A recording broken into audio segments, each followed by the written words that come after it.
couple of people at the immigration department, so... You've got some fans there? Yes, we do. And they let us by.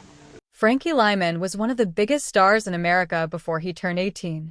His iconic boy-soprano voice helped spark a rock and roll revolution, sold millions of records, and transformed him from a poor Harlem kid into a global teenage sensation overnight.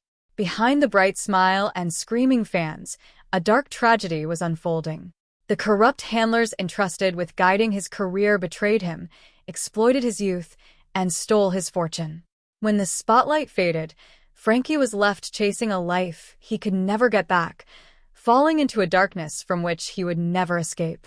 The boy soprano, who made millions. Born in Harlem in 1942, Frankie grew up in extreme poverty, hustling early to help his family survive. At age 12, he joined a local street corner group called the Premiers. When the group auditioned for G Records executive George Goldner in 1955, fate stepped in. The original lead singer fell ill, and 13-year-old Frankie stepped up to the mic. His pure, soaring voice mesmerized Goldner, who signed them immediately under a new name, the Teenagers.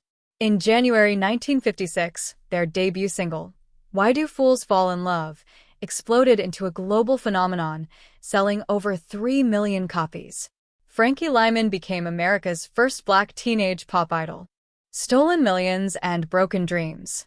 While Frankie was making history, the executives behind the curtain were robbing him blind. Goldner registered the songwriting credits under his own name alongside Frankie's, completely cutting out the bandmates who wrote it.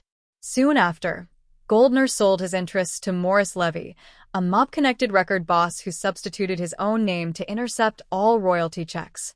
Because Frankie was a minor, state law required his earnings to be placed into a court-supervised trust fund.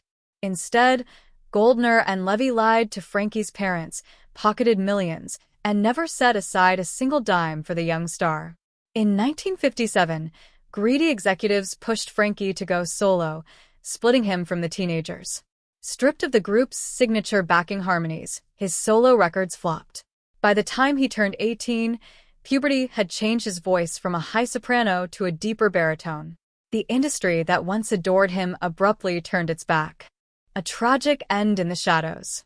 Broke, isolated, and discarded by the industry, Frankie turned to hard drugs to cope with the trauma.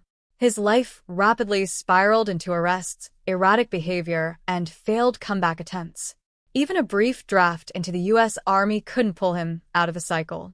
In February 1968, 25-year-old Frankie traveled to New York for one last shot at a comeback recording session with Roulette Records.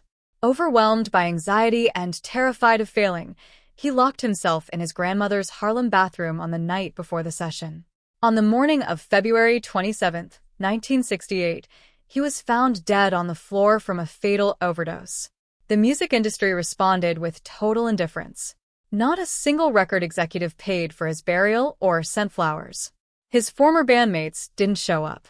He was buried in an unmarked grave in the Bronx, forgotten for nearly 20 years until fans finally raised money to honor his memory. Frankie Lymon brought joy to millions, but the world left him to suffer alone when the curtain came down. What do you think is the saddest part of Frankie's story? Let us know in the comments below. If you love this cinematic deep dive, make sure to like this video, subscribe to Royal Time of Hollywood, and hit the bell notification